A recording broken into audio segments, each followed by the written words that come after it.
Hey, I want you to consider something.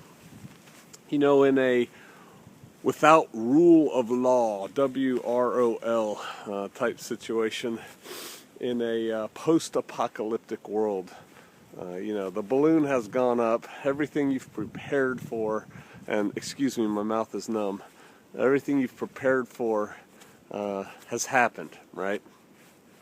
There's good guys and there's bad guys, good gals and bad gals, and you're living it. You've got your place, you've got your food, you got your guns, stuff like that, and then the weather turns just to doo-doo. The worst weather is like steady rain and about 34 or 35 degree temperatures, and that's what we had last night. And then the bottom dropped out. And right now it's in the low 20s. It's snowing. It took a little break in the snow. It was snowing horizontally a couple minutes ago. And so picture that. Picture yourself living in a without rule of law environment in horrible weather. Got a wood stove, right? You have some hot cocoa or coffee. You can keep something going. Well, in that kind of situation, there's bad people out there.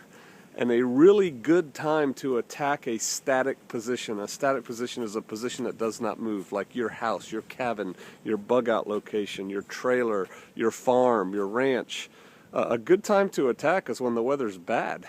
And that's because the defenders, whether they're defending or not, are buttoned up. They're inside around that fire drinking that hot cocoa, or even if they're outside on guard duty, they've got their hood pulled down and they're like, oh, it's cold, man, and they're thinking bad thoughts and they're feeling sorry for themselves and they're looking at their feet. And meanwhile, the attackers, they know what's getting ready to happen. See, this defender, this guy on guard duty, he's been on guard duty every night for the last 2 months and nothing has happened. He doesn't think anything's going to happen tonight either. And yet and still, the guys who are attacking, they know something's going to happen. So they're awake, they're keyed up, they're warm because they're moving, and it's bad for the defenders. And so what I want you to think about is, how are you going to provide for the security of your place? Waiting until the bad people, picture a home invasion robbery on steroids. Picture 8 guys, 8 guys with guns and evil intent. The time to start defending your home is not when they are at your threshold. That's not a good plan. You need to stop them earlier than that. And to do that, you're going to have early warning. Dogs are not enough early warning. It's just they'll bark when somebody's close and then they're on you. You need people or really good sensors, and most of people don't have good sensors, that are out on the likely avenues of approach where you think bad people are going to come from, and they need to be pulling guard duty. Well, how do they do that when the weather's so terrible? Do you have enough good clothing? Do you have a plan? Do you have enough people? Let's say you have 4 families with little kids. So you have 4 men, 4 women, and a handful of children. One guy on guard duty at a time, yeah, that might work, but just start figuring out what the sleep plan is going to look like. If I'm on duty for 3 hours tonight, I'm going to need to make that sleep up sometime. Therefore, I'm not gardening or building or, pulling security while I'm sleeping. And so you have to start thinking about that, which is why having some people is a good thing. Who's going to check on your guards? Somebody has to be responsible. There's a reason there is a position called, variously, the sergeant of the guard. And he's the guy who puts the guard force out, goes and checks on them, makes sure they're squared away, make sure they're okay.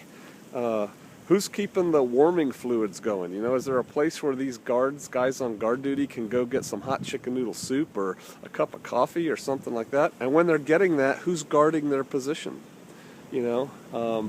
It's a lot to think about, but I encourage you to start thinking about those things now. The next time you have bad weather, and this is actually starting to be nice because the sun's coming out, it's going to get real pretty, but it wasn't pretty, at dark 30 this morning. The next time you have bad weather, picture 8 bad guys coming for you. And how are you going to stop that? How are you going to have some early warning in place? How are you going to have a guard force out there? Are they equipped? and things like that. Please think about that. Think about that now while you can sit in a nice warm place and drink your hot cocoa and look out your window and just see this, Yah's glory out there. But think about, hey, what if I've got to be keeping an eye out? How am I going to do that? There's more to it than that. I recommend you go to Southern Prepper 1 to his channel. He has some good stuff, and I think I may be doing some more stuff on that as well. Some, whiteboard drawing kind of stuff. But in the meantime, start thinking about it. Start thinking about your people. Start thinking about your equipment. Start thinking about how you're going to logistically sustain your guard force out there. And I will see you out there.